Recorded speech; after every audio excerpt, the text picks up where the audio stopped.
Pahalgam incident జరిగి 15 రోజులైపోతుంది. ఇప్పటికి కూడా మోడీ నుంచి ఎటువంటి హార్ష్ రియాక్షన్స్ లేవు. పుల్వామా అటాక్‌ని తీసుకున్నంత సీరియస్‌గా ఈ పహల్గం ఇన్సిడెంట్‌ని తీసుకోవట్లేదని చాలామంది చాలా మాటలు అన్నారు కదా! వాటన్నిటికీ ఫుల్ స్టాప్ పెట్టాల్సిన సమయం వచ్చింది. ఎందుకంటే మే 7న తెల్లవారుజామున 1:44 దేశ ప్రజలందరూ పడుకుంటున్న సమయంలో మన Indian armed forces operation Sindoor అనే పేరుతో 10 రోజుల క్రితం కాశ్మీర్‌లో జరిగిన అన్యాయానికి జవాబు చెప్పడానికి పాకిస్తాన్ బోర్డర్‌లోకి ఎంటర్ అయింది. ఇండియన్ ఎయిర్ ఫోర్స్ యొక్క మెయిన్ థీమ్ ఏంటంటే ఈ పహల్గామ్ ఇన్సిడెంట్‌కి కారణమైన ద రెసిస్టెంట్ ఫ్రంట్ అనే టెర్రరిస్ట్ గ్రూప్‌ని మరియు దానికి సహాయపడిన లష్కర్ ఇ తైబా, జైష్ ఇ మొహమ్మద్, హిజ్బుల్ ముజాహిద్దీన్ ఇలా మేజర్ టెర్రరిస్ట్ గ్రూప్స్ అన్నిటికీ ఒక ఫుల్ స్టాప్ పెడదామనే ఉద్దేశంతో ఈ ఆపరేషన్‌ని స్టార్ట్ చేశారు. మనం ఇప్పుడు చెప్పుకుంటున్న ఈ టెర్రరిస్ట్ గ్రూప్స్ అన్నీ ఏ చిన్న చిన్న గ్రూప్స్ అయితే కాదు. 2008లో జరిగిన ముంబై అటాక్, 2019లో జరిగిన పుల్వామా అటాక్, 2001లో పార్లమెంట్ అటాక్ మరియు ఈ పహల్గామ్ ఇన్సిడెంట్ వీటన్నిటికీ కారణం ఇప్పుడు మనం పై చెప్పుకున్న ఈ గ్రూప్సే. మరొక ముఖ్యమైన విషయం ఏంటంటే ఈ ఆపరేషన్కి సింధూర్ అనే పేరు పెట్టడానికి కారణం ఏంటో మీకు తెలుసా? ఏప్రిల్ 22న జరిగిన ఈ ఇన్సిడెంట్లో ఈ టెర్రరిస్ట్స్ ఎక్కువగా మెయిల్ హిందూస్ని, అది కూడా పెళ్ళైన వాళ్ళనే టార్గెట్ చేసి చంపారు. దాని కారణంగా వాళ్ళ వైఫ్స్ వీడియో కింద అయిపోయారు.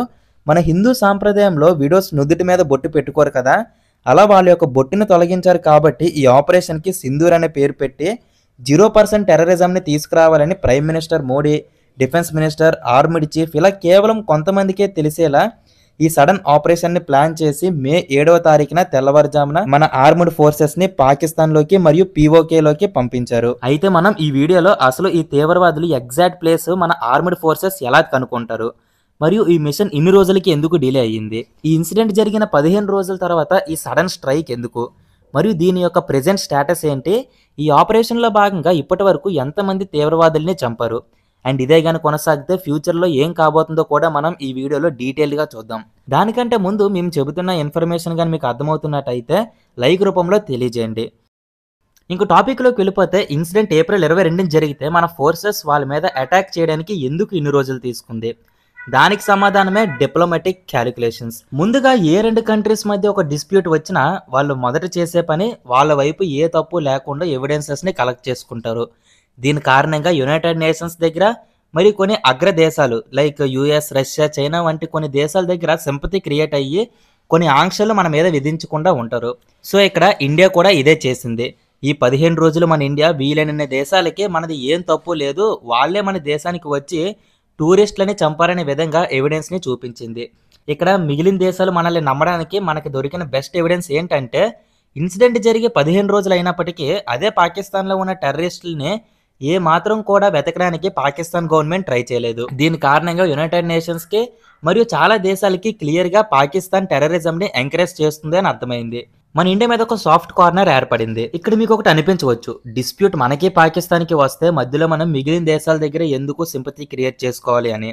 ఖచ్చితంగా చేసుకోవాలి, ఎందుకంటే ఇండియా ఈ మధ్య ఎంతో ర్యాపిడ్గా డెవలప్ అవుతుంది. ఈ సమయంలో ఒక పాకిస్తాన్ మీద ఉన్న కోపంతో బ్లైండ్గా వాళ్ళ మీద ఏదైనా చేస్తే మిగిలిన దేశాలు మనతో ఉన్న సంబంధాన్ని రద్దు చేసుకుంటాయి. దీని కారణంగా ఎక్కువగా నష్టపోయేది మనమే. అందుకే ఇండియా ఈ సింపతి గేమ్ని ట్రై చేస్తుంది. మరొక పక్క దీనివల్ల ఒకవేళ ఫ్యూచర్లో యుద్ధం వచ్చినా కొన్ని దేశాలు మనకి సపోర్ట్ చేయడానికి రెడీగా ఉంటాయి. మరొక పక్క ఈ 15 రోజుల్లో మన Indian armed forces human intelligence, drone and surveillance, cross border investigations వంటి చాలా హై స్కేల్ ఇన్వెస్టిగేషన్స్ జరిపి ఈ టెర్రరిస్ట్ గ్రూప్స్ ఉండే 9 మేజర్ క్యాంప్స్ని వాళ్ళు కనుగొన్నారు. సో వాళ్ళు ఈ 15 రోజులు అక్కడ ఇంటర్నేషనల్ రిలేషన్స్ డిస్టర్బ్ అవ్వకుండా చూసుకుంటూ మరొక పక్క ఈ క్యాంప్ని వెతికే పనిలో ఉంటూ వెపన్స్ని అమర్చుకున్నారు. ఎప్పుడైతే ఆల్ సెట్ అని గవర్నమెంట్కి అనిపించిందో ఇమీడియట్గా వాళ్ళు యాక్షన్ తీసుకొని రాత్రికి రాత్రే ఈ స్ట్రైక్ని మొదలుపెట్టారు. ఈ విధంగా ఈ మే 7వ తారీఖున తెల్లవారుజామున 1:44 ఇండియన్ ఎయిర్ ఫోర్స్ ఆ 9 మేజర్ క్యాంప్స్ మీద 24 మిసైల్స్ని వదిలింది. ఈ 9 క్యాంప్స్లో ఉన్న గ్రూప్స్ ఇందాక మనం చెప్పుకున్నవే. అయితే ఈ మొత్తం స్ట్రైక్లో దాదాపు 70 మంది టెర్రరిస్టులు చనిపోయారు, మరో 10 మందికి తీవ్ర గాయాలు తగిలాయి.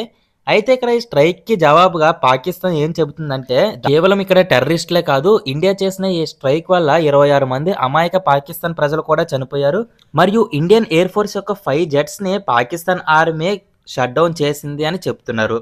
మన ఇండియన్ ఆర్మీ మాత్రం దీనికి సంబంధించి ఎటువంటి అఫీషియల్ డేటా ఇవ్వలేదు. సో ఇది 100% నిజమని మనం చెప్పలేము.